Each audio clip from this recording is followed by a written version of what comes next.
Buddy. Yeah. Would you please rise and sing Spirit of Life with us? And that's 123 in your book and or behind me.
Good morning.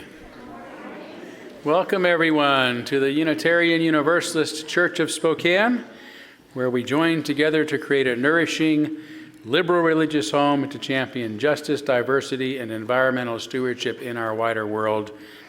Or as we say in short, to create community, find meaning, and live justly. I want to begin, as always, by welcoming all that you come with, all of your unique beliefs and background and lifestyle, your experiences, your differences, all that helps make you who you are is welcome here this morning. This includes those of you who we see most Sundays, as well as those who might be visiting or joining us for the first time. We're glad to have you as well. And it's so good to have all of those who are joining us via our live stream this morning also. So welcome to one and all. Wanted to start with a couple of announcements. One, this coming Friday at 1 o'clock, we will have Donna Borden Rhodes' Celebration of Life here at our church. For those who want to attend that, please put that on your calendars. There is no potluck today because we had that luncheon earlier this month, kicking off our generosity campaign. If somebody forgot and you brought a dish to share, I'm sure there'll be folks during social hour that'll be grateful to share it with you. So thank you, but if not, you'll understand that we'll continue our third Sunday potluck next month. Speaking of the pledge campaign, we are in the midst of our annual generosity campaign. I still fall back and call it a pledge campaign or stewardship, but officially it's our generosity campaign in which we depend upon the generosity of you, our friends, and our members to help sustain this church for the coming year. We've got a lot of fixed expenses that we have to have the money to pay for, as well as hopefully extra things, be they building improvements or taking on new programs, those sort of things. And like a lot of organizations these past few years, since COVID, this congregation has taken a financial hit, so it's been kind of difficult. One, as a lot of folks know, we had a splinter. I don't call it a split, but a splinter back in 2020. Where about 10% of our congregation left, and that created some financial challenges for us. In addition to all that's transpired in the greater economy since COVID has impacted people's pocketbooks in general, and sadly during the past year or more, we have just lost a lot of our long-term beloved members have passed away, and that's been really hard, of course. Just missing them not being here many who've been here for well over 50 years were just integral part of our lives and our congregation. But it seems like, almost one person a month has passed away this past year or year and a half. And a lot of those folks were very generous contributors to our church. So I'm a bit concerned about where we might end up this year, and really appreciate your generosity and understand that we we ask folks to be as generous as is possible, those of you who are affiliated with the church in any way, if you can be. We also acknowledge that no amount is too great and no amount is too little, because we are a community here. We're doing the stone soup thing, which is no matter what we put in, we end up with having enough for the community. So I do thank you in advance for your great generosity, but I thought it was fair also to make you aware of where things are, of the realities that we're facing these days. A lot of us are. So thank you for your generosity, particularly given the difficult and uncertainty of the times that we're in. Okay, now, for the moment you've all been waiting for, Happy Easter. Easter is not a big holiday for me, and I don't think it's a major holiday for Unitarians in general. Most Unitarian churches today, if you go to them, they're gonna give you a metaphor about the renewal of spring, how resurrection is a renewal of life in spring, which is nice, but you want to hear that same sermon every year. I stopped giving it decades ago. I just go on with my regular insanity. But whatever Easter means to you, whether it is a traditional celebration or perhaps a symbolic celebration or just a day off, I hope that you enjoy it. And we are going to have an Easter egg hunt during the children's chapel today. Does that sound like fun? Yes, yay. And I actually saw the Easter bunny walking around out there just a minute ago hiding eggs. So thanks to the Easter bunny and anybody else who helped the Easter bunny not only hide them but contribute some of the goodies in those eggs. We really appreciate that as well. So yeah, I'm not giving an Easter sermon, but my sermon called The Singularity really is on my second love in life, and that is my interest in technology and futurism. But I really became interested in this, oddly enough, about 20 years ago when I stumbled upon a used book. There's a bargain book somewhere by a physicist named Frank Tipler, and it was called The Physics of Mortality. The Physics of Immortality, I should say. And about a third of that book is pure mathematical equations that he puts at the back and says, if you're not a physicist, don't read this part, which I didn't.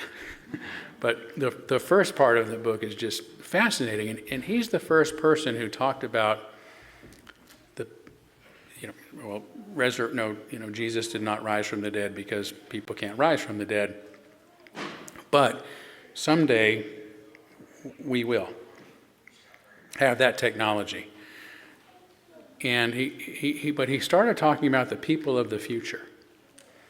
But he was referring to the people of the future having evolved from humanity, being something quite different from us, a hybrid of biology, or maybe transcending biology completely into what we might consider computer people or robotic people or whatever, mechanical, whatever they might be. But he used the term people and really spoke about them respectfully, of people who will have feelings and emotions and enjoy life and have hardships, and that is what we're moving toward. It just really blew my mind to think about that. Of course we're going to evolve. All creatures have, 99% of all creatures that have ever lived have gone extinct. Not because they were wiped out by some cataclysm, although some have, but because they changed into something else. And what makes humans unique is we're able to evolve within our own lifetimes. right? We adopt new behaviors and new ways of thinking and new ways of being and new ways of doing things, even within our own lifetimes. And it may very well be that we transition into something completely new during our own lifetimes as well, in the coming generation. So that's what I'll be talking about. But in that sense, it really is a resurrection sermon, if you will, at least a sermon about transcendence. So we'll get to that in just a little bit later, but I may actually be giving an appropriate Easter sermon for Todd Eckloff speaking in a Unitarian church today. So, okay, let's see, I think I remembered everything. Hope I didn't forget anything. So let's take a few moments here to greet one another then this morning.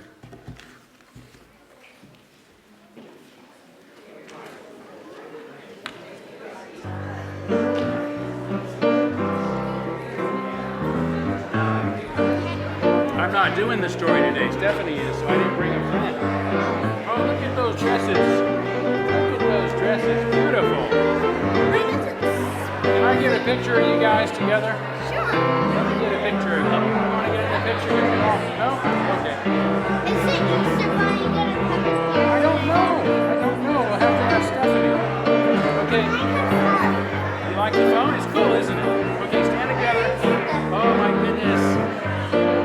Oh, you guys look great. Where is Stephanie? What do you think? Where is Stephanie? I saw her back there. She's going to be doing this children's story. Look at that phone. Isn't that nice?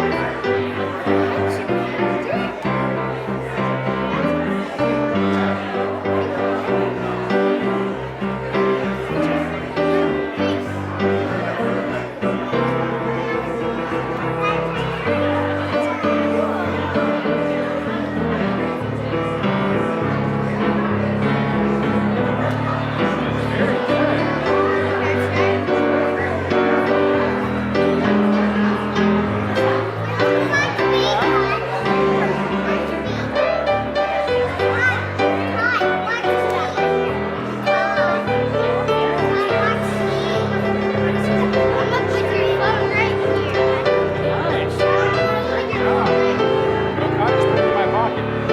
Good job. That's very interesting. Huh? Sure. You want to do it? Go ahead. It's time. Yeah, right now. Oh, you're so good at that. Brilliant. Thank you. Thank you. Let me see. Oh my gosh. Amazing.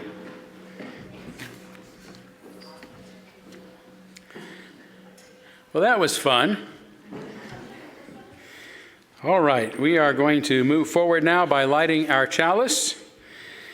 The chalice is the symbol of our unity and our solidarity, of our openness and our inclusion, of our community and our individual uniqueness. May this small flame be our offering of warmth to those who are cold and alone, and a light to those in darkness. May it be a flame that ignites justice in our world and a beacon of hope to those in need, and may it reflect at least a spark of truth wherever truth has been lost, and cast a healthy shadow of doubt wherever it's been found.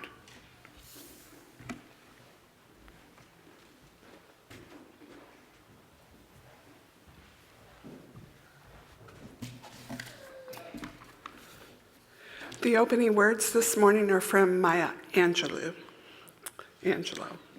however you say it. The ship of my life may or may not be sailing on calm and amiable seas. The challenges of my existence may or may not be bright or promising. Stormy or sunny days, glorious or lonely nights, I maintain an attitude of gratitude. If I insist on being pessimistic, there is always tomorrow. Today, I am blessed.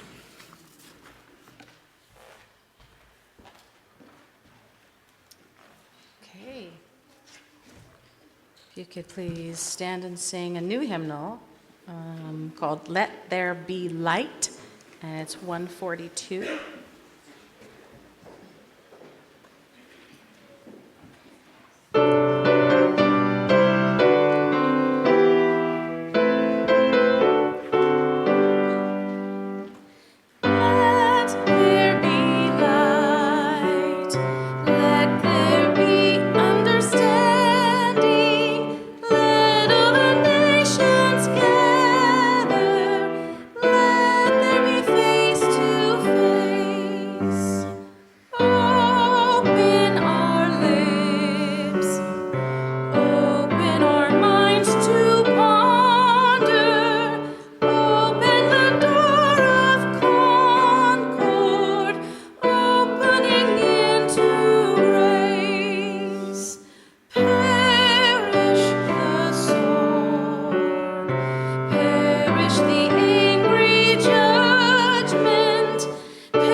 now kindle our candles of care for those who are most on our minds this morning, and begin as we have been on behalf of the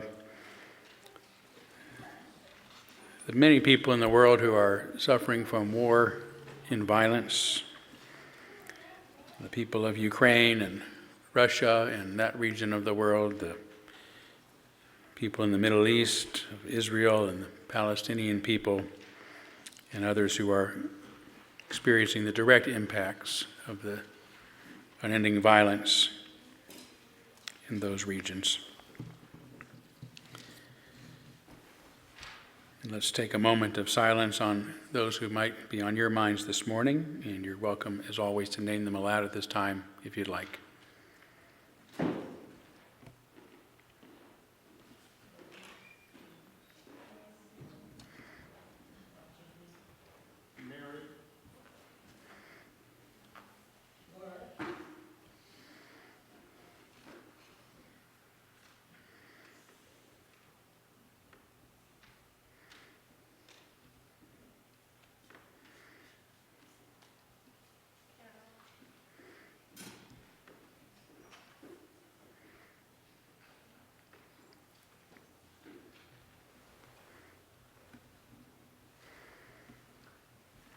Those named aloud and those embraced in our silence, and all those who are suffering in our world at this hour, we hold in our community with compassion.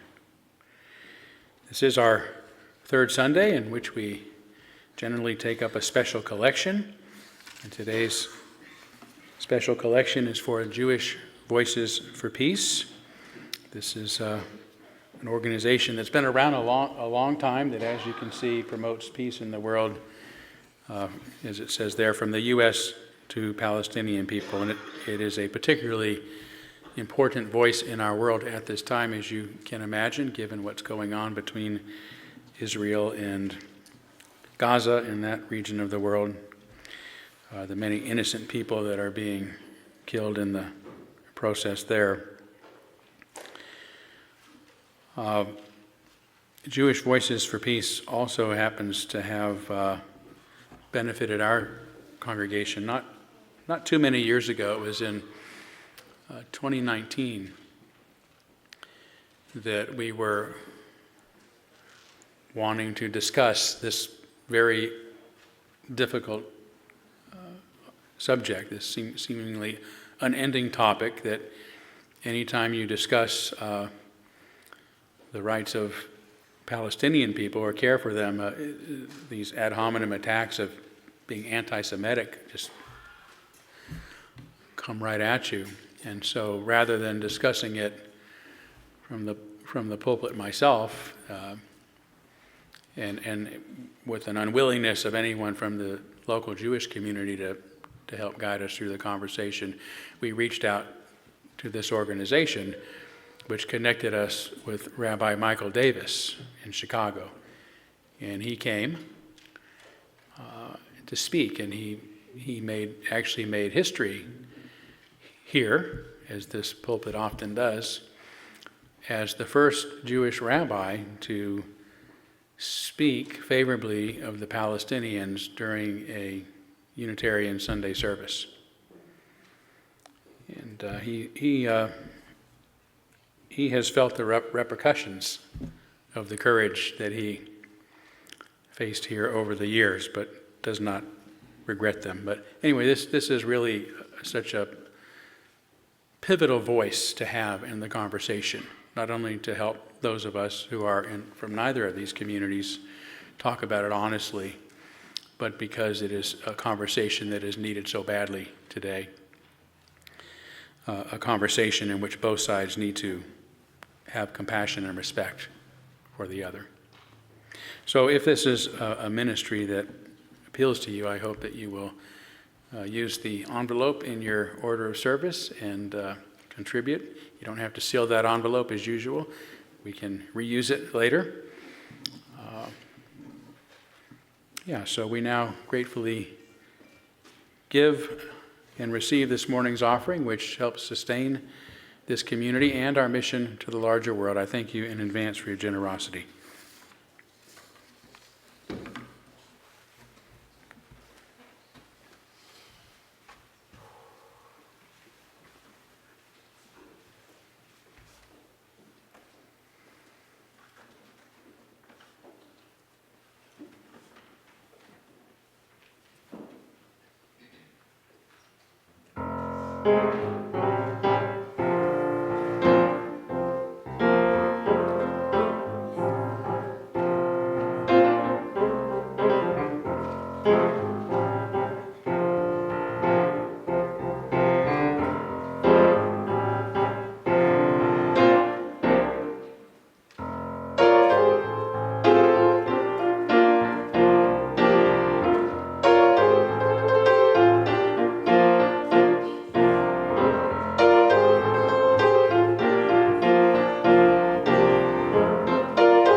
Thank you so much, Jackie.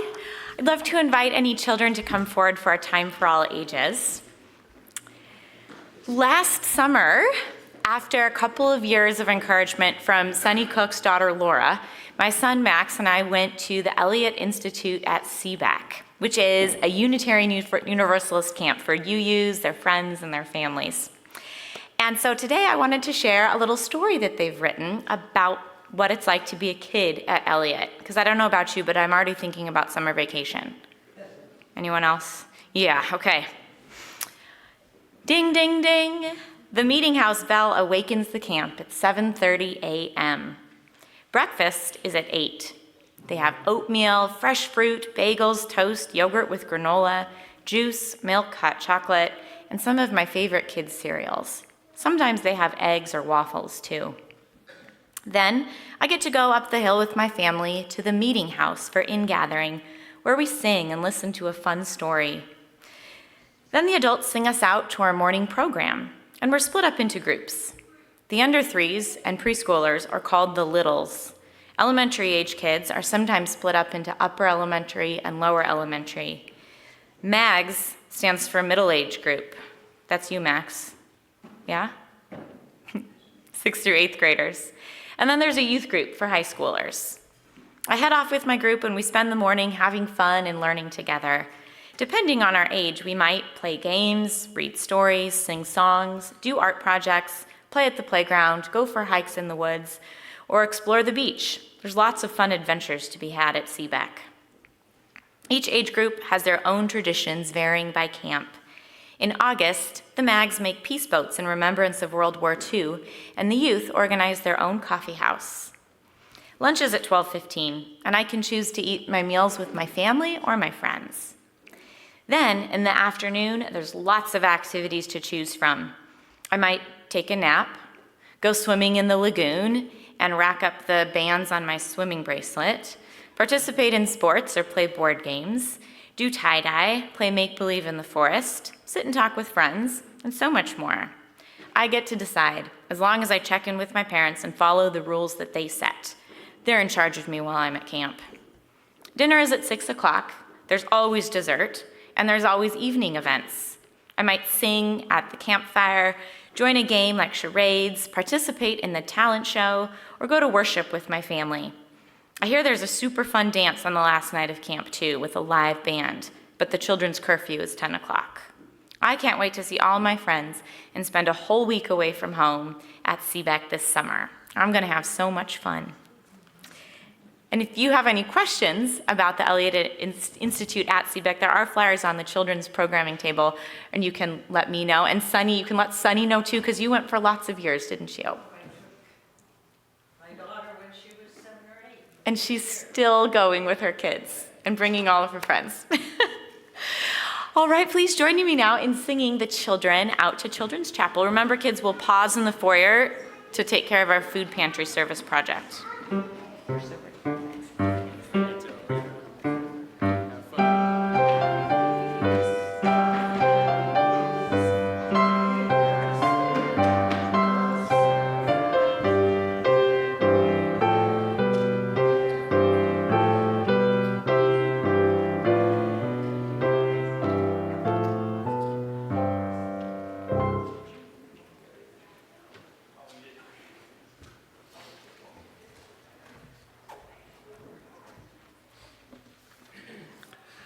For this morning's meditation, I invite you to consider the words of Lama Surya Das.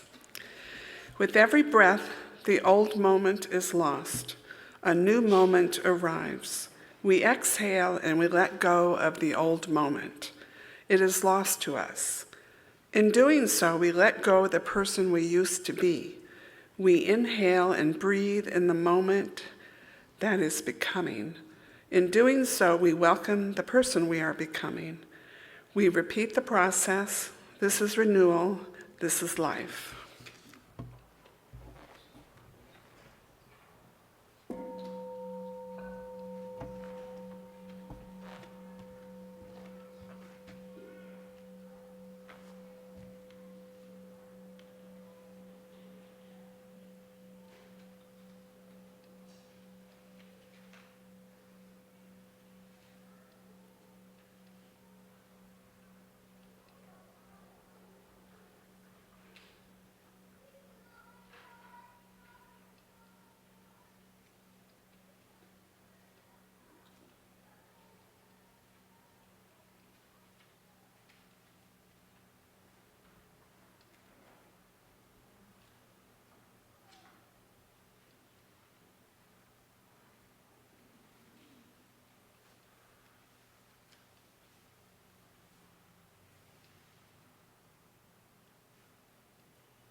out upon the waters, the great unknown,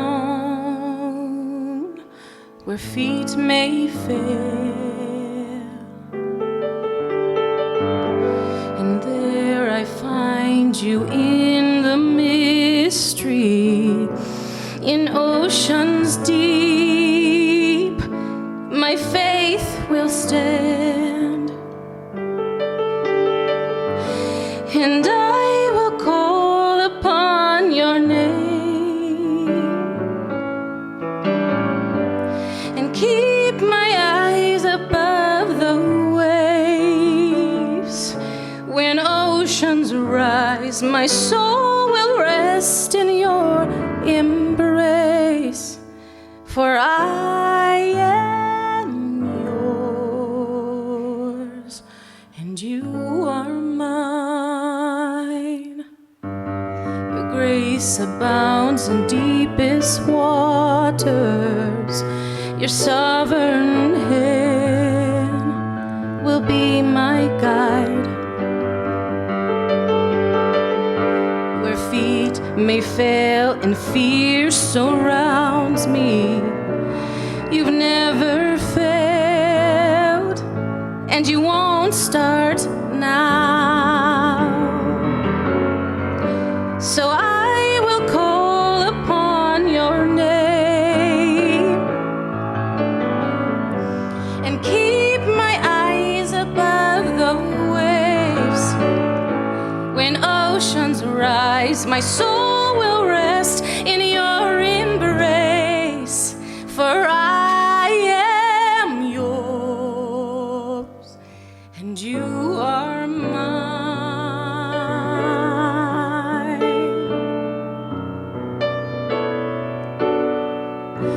Spirit, lead me where my trust is without borders. Let me walk upon the waters wherever you will call me. Take me deeper than my feet could ever wander, where my faith will be made stronger in the presence of my Savior. Spirit, lead me where my trust is without borders. Let me walk upon the waters wherever you would call me. Take me deeper than my feet could ever wander, and my faith will be made stronger in the presence of my Savior. Well, Spirit, lead me where my trust is without borders. Let me walk upon the waters wherever you would call me. Take me deeper where my feet could ever wander, and my faith will be made stronger in the presence of my Savior. And I will call upon your name, and keep my eyes above the waves. My soul will rest in your embrace, for I am yours, and you are mine.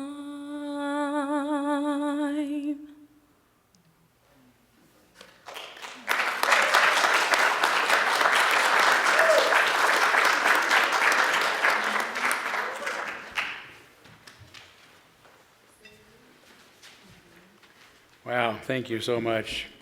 Beautiful.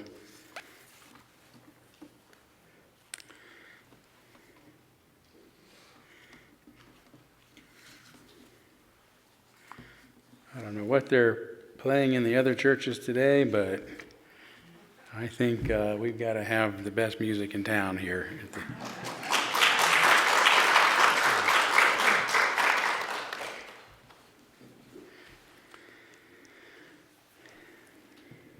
I'm sure they're not giving a sermon like I'm about to give.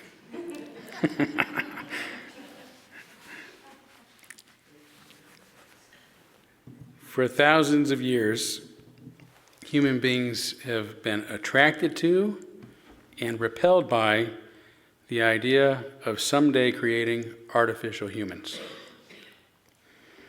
We've long imagined what it would be like to have them perform our heaviest labor and our most menial task, yet also feared what might happen should they decide to turn on us. The golem of Jewish folklore is such a creature. Made of mud or clay and brought to life by magic, the golem, meant to help and protect its creator, often becomes uncontrollable and destructive.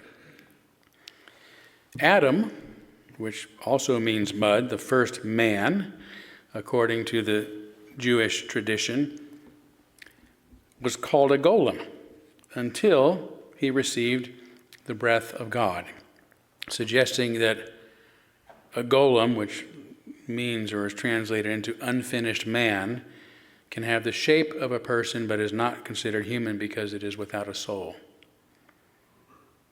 Mary Shelley's famous 1818 novel, Frankenstein, is a similar fable.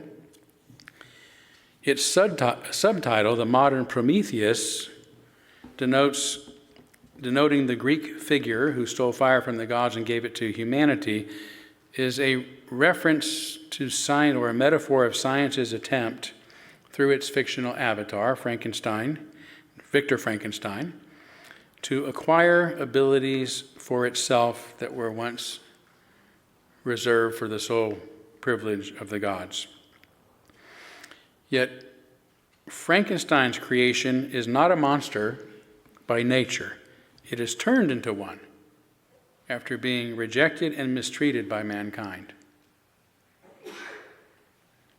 Let him live with me in the interchange of kindness, the monster pleads, and instead of injury I would bestow every benefit upon him with tears of gratitude at his acceptance.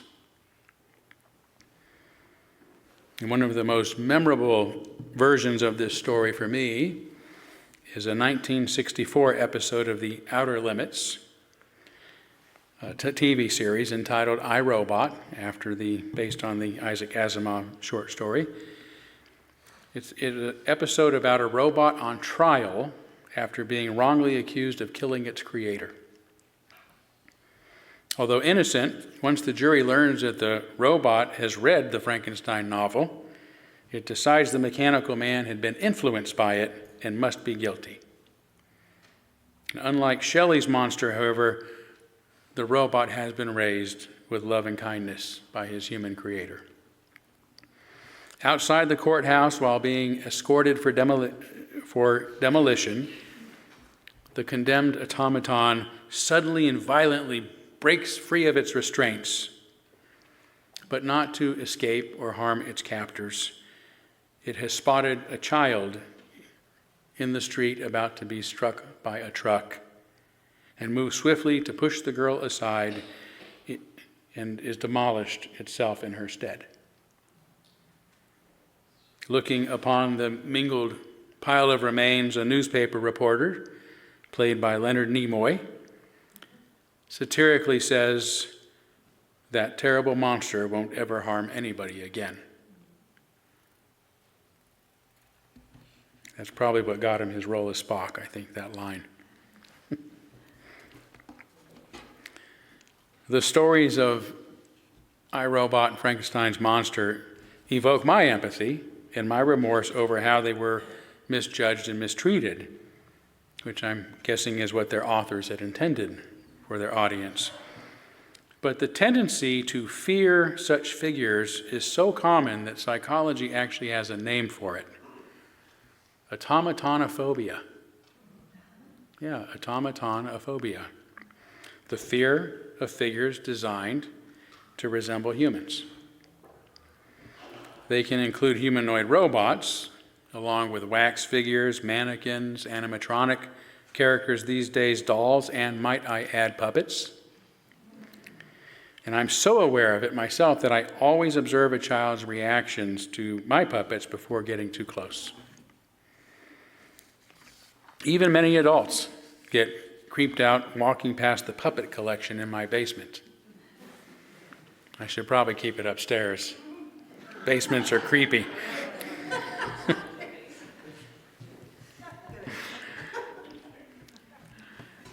But such innate fear has been exploited, of course, in horror films. The House of Wax in 1953 about vengeful wax figures coming to life, and Tourist Trap in 1979 about a deranged telekinetic psychic who uses violent mannequins to attack museum visitors. There's also horror films like Puppet Master and its sequels, along with the Chucky phenomenon, a series of 8 films so far, and a TV series about a wisecracking doll possessed by the evil spirit of a serial killer.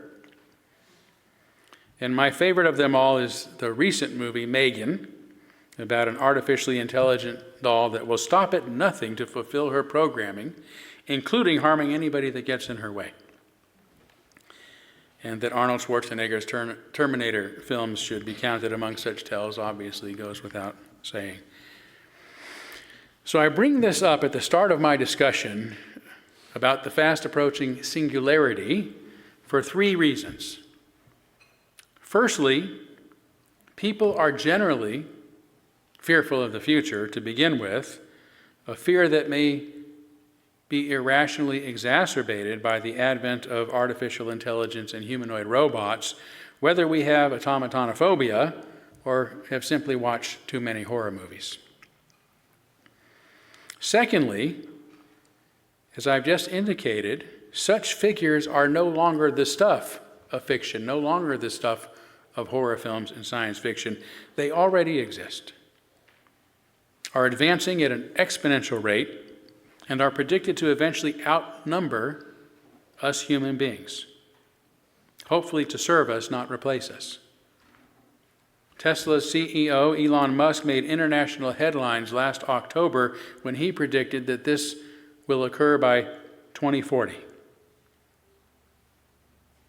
Tesla is just one of more than a dozen companies racing to capture the humanoid robot market as quickly as possible, by which I mean this year.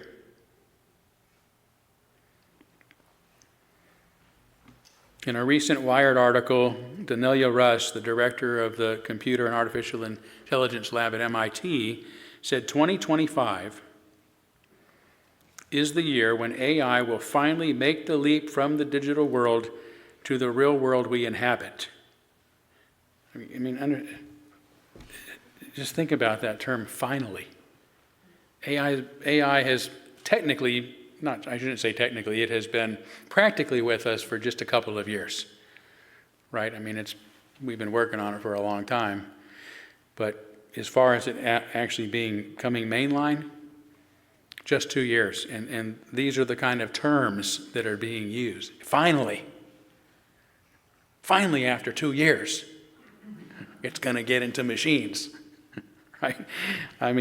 This is how fast this stuff is changing, right? This is how fast our expectations are. 2025 is the year when AI will finally make the leap from the digital world to the real world that we inhabit, expanding AI beyond its digital boundary demands reworking how machines think, fusing the digital intelligence of AI with the mechanical prowess of robots. This is the year. During the next couple of years, AIs will gain an increasing amount of agency because of this leap into the real world, meaning that instead of just conversing with us, they will do things for us, like find and book our flights, drive us to the airport, shop for our groceries, and do our routine household chores like dishes and laundry, and even cook our meals. Like all technology, this should free us to focus our time, our energy, and our productivity on more important and meaningful tasks. The third reason I've begun by discussing artificial intelligence is because it seems to be the technology that will most hasten the coming singularity. AI will soon converge with other technologies, infusing our world with intelligent machines. that can do what we need them to do with little effort or input from us. More importantly, AI will allow us to address our greatest challenges, from cancer to climate change, from energy to housing, from poverty to human rights, with a speed and intelligence that just a couple of years ago was unthinkable. Still, there's a lot going on that's competing for our attention right now, especially in light of the global daily chaos that the Trump administration is unnecessarily causing. So it's easy to miss the biggest story in human history, that we are no longer the most intelligent entity on Earth, which means everything we know is about to change, faster than some may want and faster than few of us can imagine. One person who has been able to foresee it, however, is scientist, inventor, and futurist Ray Kurzweil. In 1999, Kurzweil began predicting that by 2029, just 4 years from now, computers would pass, or will pass, I should say, the Turing test. Being able, that is, to convince us that we are talking to a person rather than to a machine. And some would say that they've already accomplished that. And the greater problem is that they're so intelligent we can tell that they're not human. Right? So if they want to trick us, if we can teach them trickery, which I hope we don't, they'll have to dumb themselves down a little bit.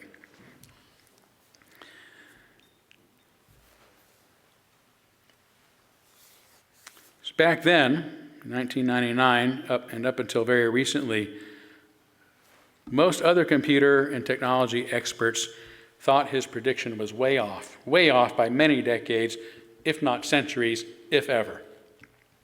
In Transcendent Man, a 2009 documentary about Kurzweil, Kevin Kelly, you recognize that name, anybody? Kevin Kelly? So Kevin, yeah, he's author of several books, best-selling books on technology himself, but more importantly, he's the founder and editor of Wired magazine, so you probably know him from that. So really got great credentials. But in this documentary, Kelly said, I think there's a lot of things that Ray is correct about, but he's completely off on the timing. But now just about everyone, including the experts, agree we will achieve the level of computer intelligence that Kurzweil predicted by 2029, if not before, if not by the end of 2026, making his original forecast a little late, which he likes to tease his former critics by pointing out. Kurzweil borrows the term singularity from mathematics and physics, but uses it only as a metaphor. In mathematics, it describes an undefined point. In physics, it's a point where the laws of physics break down and that is so dense that nothing can escape it. And that's what he means by the technological singularity. It is a point in time when technology leads to such change that we have no idea what the future is going to look like. Can't even imagine what it is going to look like. Like a black hole, no information is coming back to us from that point. So we have no notion of what's beyond this metaphorical technological singularity. Or singularity is the metaphor. The reality of the technology is not. So coming from Kurzweil, this is really quite the admission, given that he's spent his now 77-year-long life, much of it forecasting the future based on his predictions about technological advancements. And he made 147 predictions in the age of the spiritual machines alone, 86% of which have come true, according to a 2011 report on the singularityhub.com. But far from being a psychic, Kurzweil has been using a reliable mathematical formula that he has named the law of accelerating returns, based upon the rate at which technology exponentially advances. So if you know the speed at which the number of transistors that can be placed on a computer chip doubles, right, every year or twice a year or every 2 years, whatever it is, then it's easy to calculate how many years it will take for computer processing to reach a certain speed. It's just basic math. You multiply it exponentially, right? It's doubling every 6 months. What does that mean in 10 doublings? And that's why Kurzweil estimated that by 2029, a $1,000 unit of computation in 1999 dollars will have the computing capacity of approximately 1,000 human brains.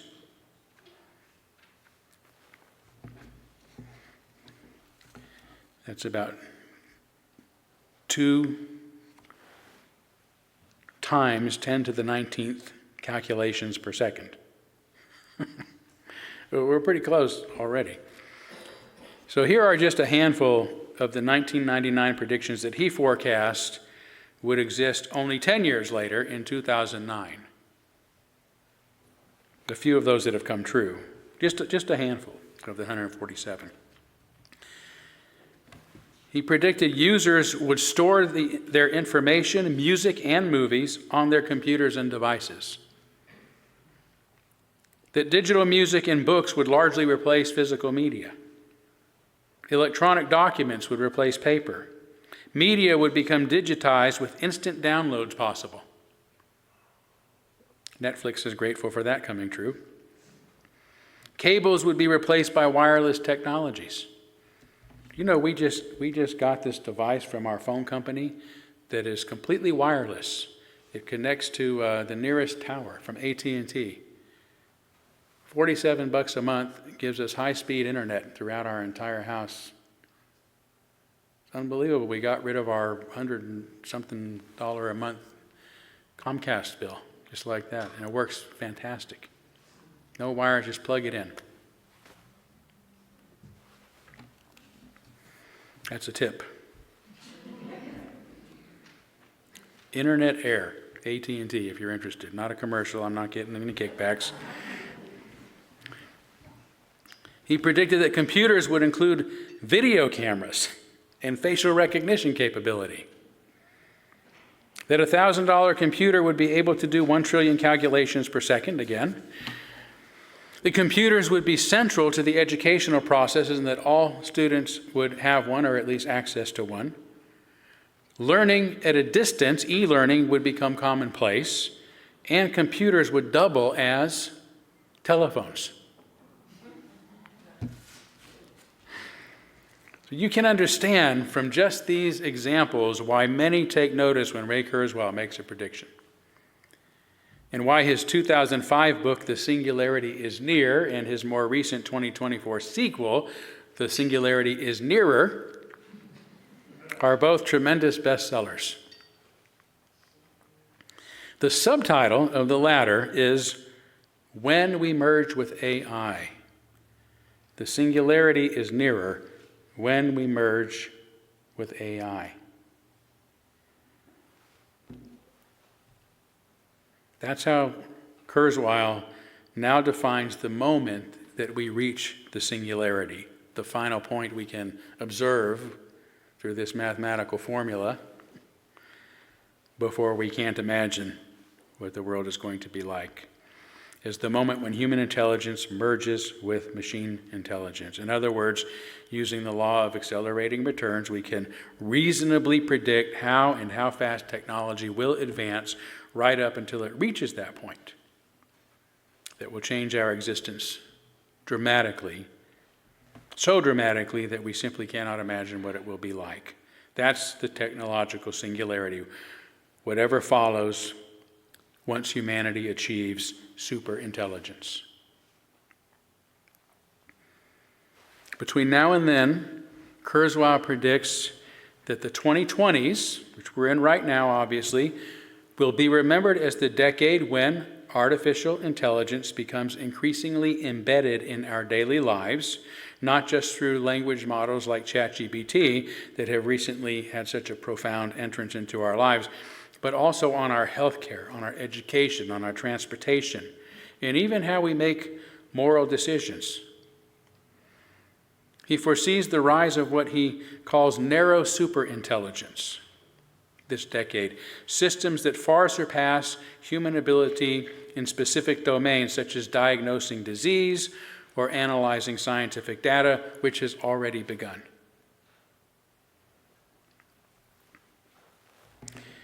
In fact, I would say that even now, if a medical provider, a doctor, is not using AI to check themselves, not necessarily to disprove themselves, but just to check that they've considered everything, that should be considered malpractice.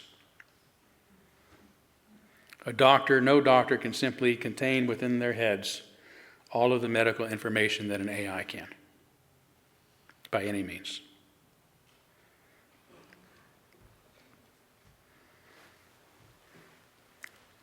By the early 2030s, coming right up, these narrow intelligences will begin to converge, allowing the creation of general superintelligence, machines with cognitive capabilities equal to or greater than human beings in every meaningful way. Right? Each AI will be an expert on everything, greater than any genius who's ever lived.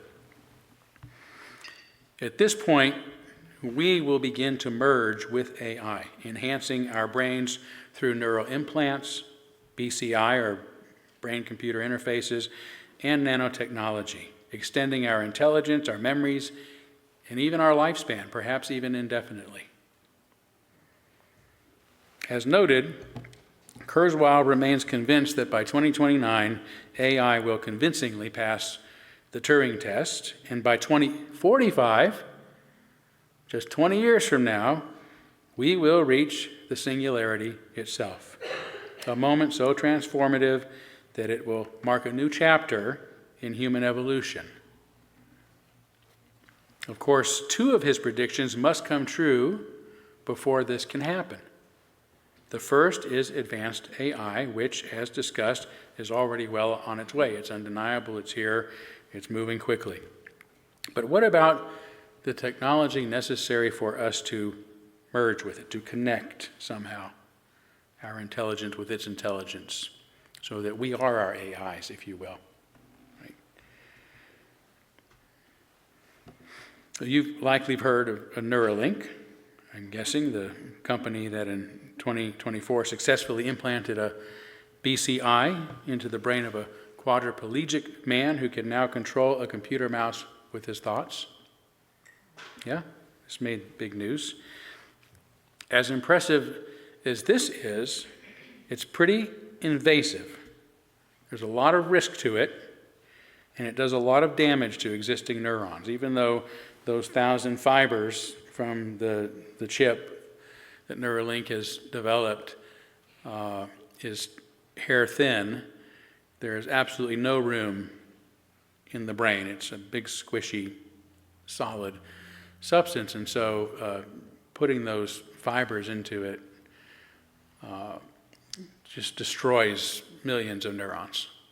Right? So you don't want to do that unless you're desperate like this fellow to be able to have some agency in the world, which it's really changed his life. It's been transformative. But not a good solution for those of us who want to improve our memories and our intelligence. But just this week, I learned of a new company, Science Corporation. Interesting name. Surely somebody had that one before, but I guess not. It was founded by Max Hodak, the co-founder and former president of Neuralink, that is using a small device loaded with millions of stem cell-derived neurons, okay? Not 1,000 artificial fibers, but millions of stem cell-derived neurons, this little flat mechanism that would sit on top of the brain, right? So it's non-invasive, and it creates chemical synapses that spread into damaged areas of the brain, growing both axons and dendrites. And I've seen the images in some of the test animals, and this is really happening. I mean, you can see due to the color variations how these new neurons and new brain material has grown. But because they grow both axons and dendrites, they can be guided by a computer and even give feedback to those who are observing or overseeing the process.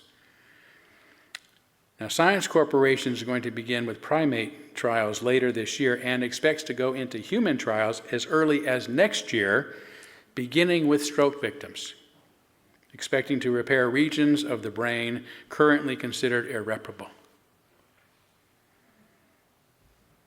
So, we are also well on our way to meeting Ray Kurzweil's deadline for effective BCI by the early 2030s, brain-computer interface.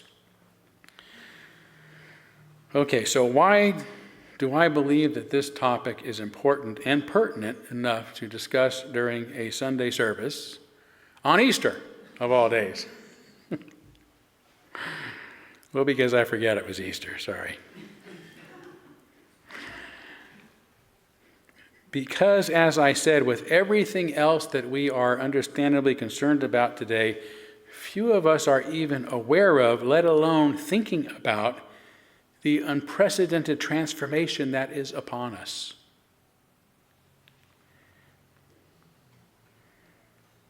Let's call it an NGT, non-governmental transformation.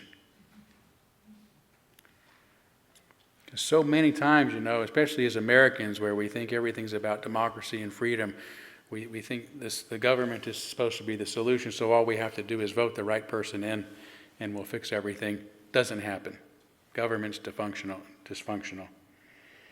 But there are lots of people in the world, lots of the billionaires and millionaires that Bernie Sanders derides, that are actually working to make this stuff happen and working on it because they care about the future and they care about humanity and they care about the world.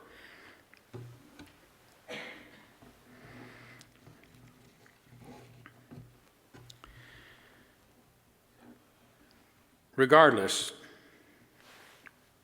of who's paying attention, we are only 20 years away from 2045. Which means things are going to get even weirder and more unpredictable in the coming days, weeks, months, and years than they are now. Everything is about to change.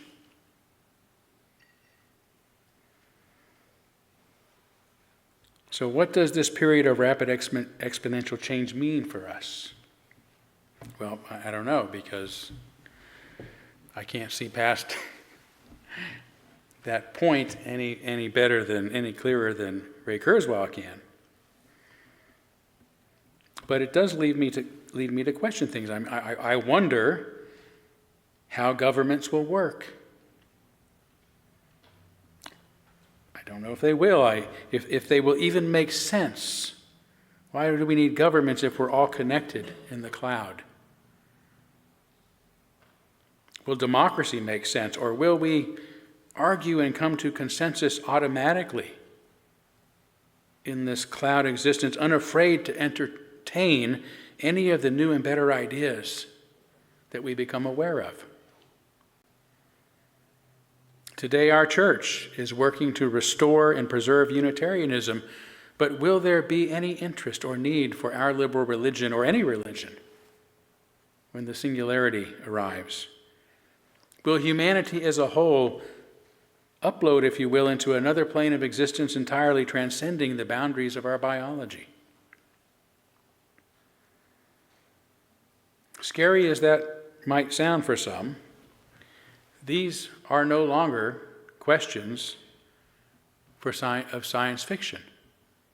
These are our questions. These are the questions before us, as well as others.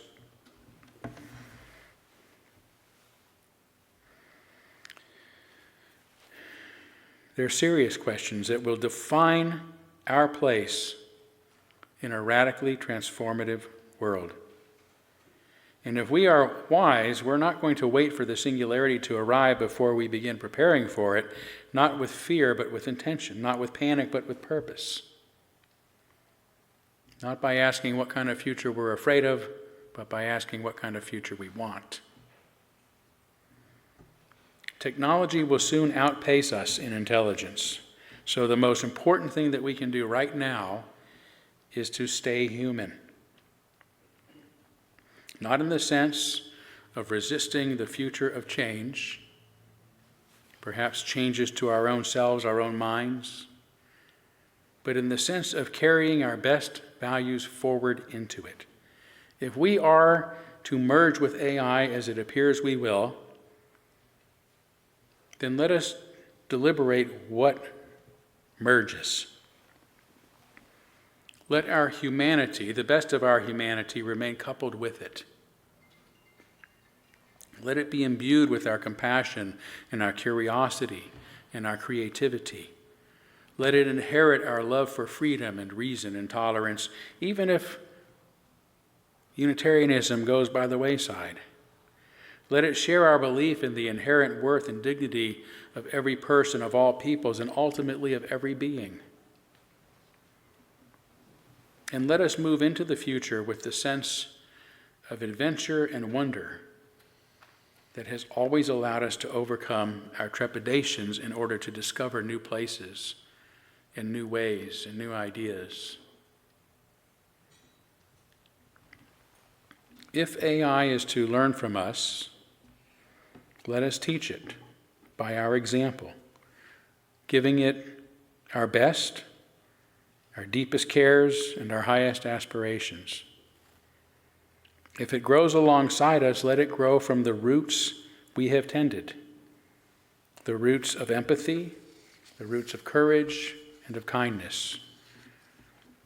We may not be able to control or wholly foresee the future, but we can help shape it nonetheless. And the shape that we give it, with our values and our ethics and our human spirit, may be the most important legacy that humanity leaves behind. So let us live and lead as if the singularity is near, because it is. And let us meet it not as unfinished golems, but as beings who have breathed deeply from the human soul, the soul of humanity, and are ready not just to survive what's coming, but to become something more through whatever unknowns are waiting for us to discover out there beyond the singularity. Thank you.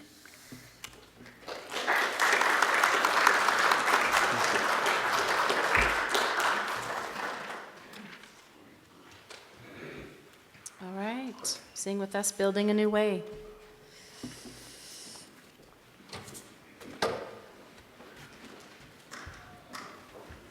We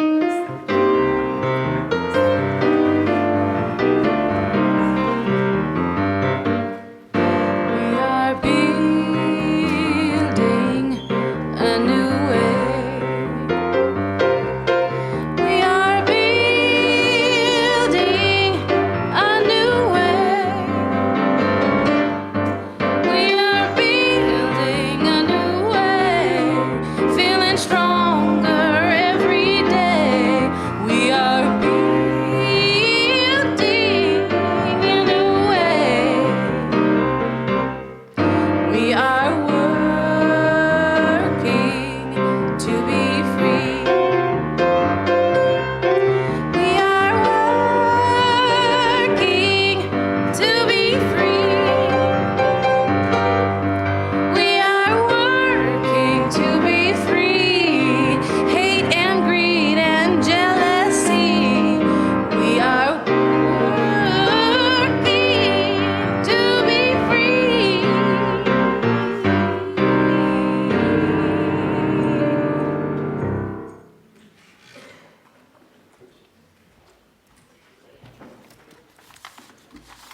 For the benediction this morning, words by Baruch Spinoza.